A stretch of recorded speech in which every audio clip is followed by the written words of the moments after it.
शाळेत पहिला नंबर काढणारा टॉपर मुलगा सरकारी नोकरीत अडकतोय आणि बॅक बेंचर त्याचा दोस्त मात्र करोडोंची कंपनी उभा करतोय. असं का मित्रांनो?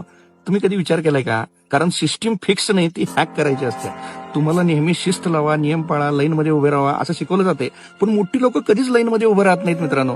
बँकेत लोक तासन तास रांगेत असतात, पण फक्त एक माणूस डायरेक्ट मॅनेजरच्या केबिनमध्ये जातोय आणि त्याचं काम 2 मिनिटात होतंय. ट्रॅफिकमध्ये ठराविक नंबरच्या गाड्यांना पोलीस कधीच हात करत नाहीत.